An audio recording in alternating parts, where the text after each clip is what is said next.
नमस्कार दोस्तों, मैं आचार्य वसुधा आप सभी का हार्दिक अभिनंदन करती हूँ आपके अपने YouTube चैनल गुरु सप्तऋषि ज्योतिष शिक्षण संस्थान की ओर से। दोस्तों, आज के वीडियो में हम बात करेंगे साप्ताहिक राशिफल के बारे में, लेकिन उससे पहले आप सभी को इस नव वर्ष 2023 की हार्दिक शुभकामनाएं। ये साल सभी के लिए बहुत सारी खुशियां लेकर आए और सभी को बहुत ही उन्नति प्राप्त हो। इसी मनोकामना के साथ चलिए आगे की ओर बढ़ते हैं। बात करते हैं कि इस नए साल का ये पहला सप्ताह कैसा रहने वाला है आपके लिए। हमेशा की तरह सर्वप्रथम जानेंगे इस सप्ताह के व्रत पर्व और त्योहार। 2 जनवरी को पुत्रदा एकादशी रहेगी, 3 जनवरी को सुजन्म द्वादशी रहेगी, 4 जनवरी को प्रदोष का व्रत रहेगा तथा 6 जनवरी को पौष मास की पूर्णिमा मनाई जाएगी। अब इसके बाद में बात करते हैं कैसा रहेगा आपके लिए ये साप्ताहिक राशिफल। तो आइए अब बात करते हैं वृश्चिक लगन वाले जातकों के लिए कैसा रहने वाला है ये सप्ताह ग्रह गोचर की दृष्टि से। सबसे पहले बात करूं वृश्चिक लगन की, तो इस सप्ताह आपकी कुंडली के दूसरे भाव में बन रहा है बुध आदित्य राजयोग। शुक्र और शनि की युति बनी है कुंडली के तीसरे भाव में। वहीं देवगुरु बृहस्पति हंस योग के साथ में विराजमान है आपकी कुंडली के पंचम भाव में। राहु विराजमान है यानी कि गोचर कर रहे हैं आपकी कुंडली के छठे भाव में। मंगल का गोचर चल रहा है वक्र स्थिति में आपकी कुंडली के सप्तम भाव में। तो केतु देव अभी गोचर भ्रमण कर रही हैं आपकी कुंडली के द्वादश भाव में। अब रही बात चंद्रमा की, तो चंद्रमा इस सप्ताह ग्रह गोचर करेंगे आपकी कुंडली के छठे भाव, सप्तम भाव, अष्टम भाव और नवम भाव में। इस ग्रह गोचर का आपके जीवन पर क्या प्रभाव पड़ने वाला है, आइए इसकी विवेचना करते हैं। सबसे पहले अगर हम बात करें आपकी हेल्थ की, आपकी इम्यूनिटी की, तो आपके लगन के स्वामी तो सप्तम में विराजमान है, लेकिन चंद्रमा अभी रोग भाव में राहु से पीड़ित हैं। तो इसके कारण आपको मानसिक चिंताएं सताएंगी, साथ ही साथ आप लोगों को थोड़ी दिक्कतों का सामना करना पड़ सकता है। अब वो दिक्कतें कैसी होंगी, जैसे कि आपके सर दर्द की प्रॉब्लम, क्योंकि यहाँ पर अगर हम बात करें तो आपकी लगन की राशि यानी वृश्चिक राशि और आपके छठे भाव के स्वामी जहां पर मेष राशि में चंद्रमा और राहु विराजमान हैं और विष योग का निर्माण कर रहे हैं, तो इससे कोल्ड, कफ, स्नीजिंग, सर दर्द इत्यादि परेशानियां आपको हो सकती हैं। साथ ही साथ समय में आपका पैसे का लेन देन भी रुक सकता है। अब बात करते हैं आपकी कुंडली के दूसरे भाव की, जहां बन रहा है सूर्य बुध आदित्य राजयोग आपकी वाणी के स्थान में। तो दोस्तों, ये सबसे बड़ी बात है कि दूसरे भाव में जब ये राजयोग बनेगा तो आप लोगों की बातों से, आप लोगों के प्रभाव से लोग आकर्षित होंगे और आपकी बातों का अनुसरण भी करेंगे। साथ ही साथ परिवार और कुटुंब में भी आपकी बातों को सुना भी जाएगा और समझा भी जाएगा।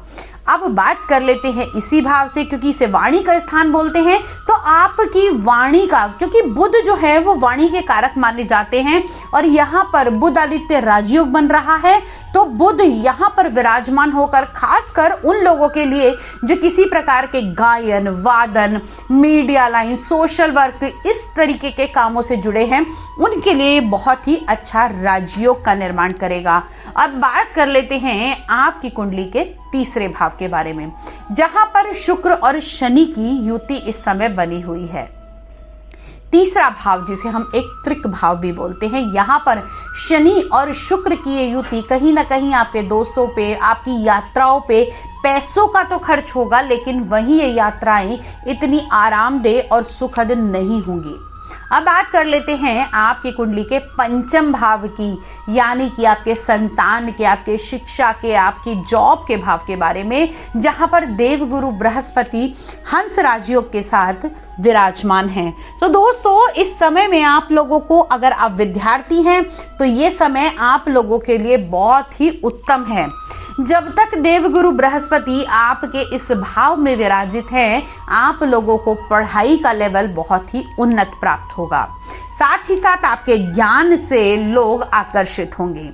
अगर आप जॉब के लिए सर्च कर रहे हैं तो जॉब की खोज भी आपकी समाप्त हो सकती है, लेकिन इस चीज में आपको बहुत रिसर्च करनी पड़ेगी। और साथ ही साथ अगर हम बात करें तो इसी भाव से हम संतान को भी देखते हैं, लेकिन कहते हैं ना, देवगुरु बृहस्पति एक नैसर्गिक शुभ ग्रह हैं और वो भी अपनी राशि में यहाँ पर बैठे होंगे तो कहीं ना कहीं इनके फलों को बढ़ा देते हैं। तो छोटी मोटी दिक्कतें आपको पेट से जुड़ी हुई इस समय आ सकती हैं। गैस्ट्रिक प्रॉब्लम हो सकती है, पीलिया इत्यादि की अगर आपको कोई प्रॉब्लम है तो थोड़ा सा आपको ध्यान रखने की आवश्यकता है। अब बात कर लेते हैं आपके प्रेम संबंधों के बारे में। तो दोस्तों, प्रेम संबंधों की दृष्टि से ये समय आपके लिए बहुत उत्तम है। बात आगे बढ़ सकती है, विवाह के लिए आगे बढ़ सकते हैं। साथ ही साथ अगर आपका साथी आपसे रूठा है तो वो भी मान जाएगा। अगर आपको ब्लॉक किया है तो अनब्लॉक करेगा और आपके पास वापस आएगा। उसके लिए आपको देवगुरु बृहस्पति के मंत्रों का जाप करना चाहिए और डेली अपने मस्तक पर एक केसर का तिलक भी लगाना चाहिए। अब जिन कन्याओं का विवाह नहीं हो रहा है और उनका वृश्चिक लगन है तो दोस्तों, आपके लिए ये समय बहुत ही उत्तम है। इस समय में आप देवगुरु बृहस्पति के मंत्रों का जाप कर सकती हैं। विवाह के लिए बहुत सारे उपाय हैं, हमारे चैनल पे भी हमने डाले हैं, तो वहां से आप उन्हें देख सकती हैं। अब बात कर लेते हैं उन लोगों के बारे में जिनका विवाह हो चुका है। जी हाँ, सप्तम भाव आपका कलत्र भाव, आप लोगों का विवाह का स्थान, आपके गुप्तांगों का स्थान, आपके पार्टनरशिप का स्थान। तो यहाँ पर मंगल देव का गोचर इस समय में हो रहा है तो कहीं ना कहीं मांगलिक योग का भी निर्माण करता है। आपका जीवन साथी इस समय में थोड़ा सा अग्रेसिव हो सकता है और आपके विवाह का मालिक भी तीसरे भाव के अंदर है।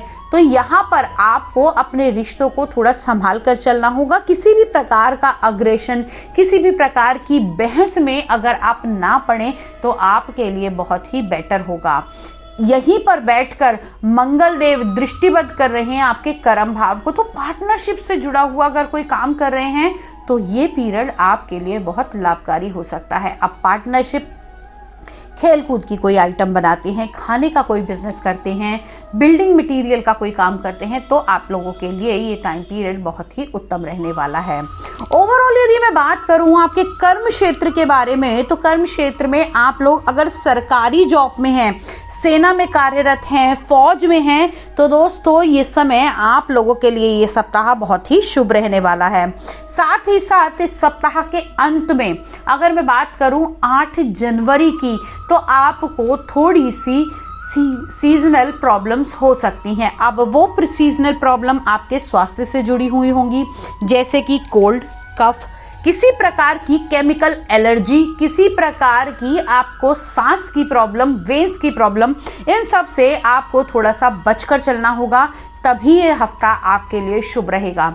और दोस्तों, वैसे भी ये साल की शुरुआत है तो इस शुरुआत को किसी अच्छे ढंग से कीजिए। तो अच्छे ढंग से करने के लिए आज से ही प्रण बनाइए कि मैं देवगुरु बृहस्पति से जुड़ी हुई रेमेडीज करूंगा, जो आपके लिए न केवल आज ही बल्कि आने वाले हर समय में हेल्पफुल रहेंगी।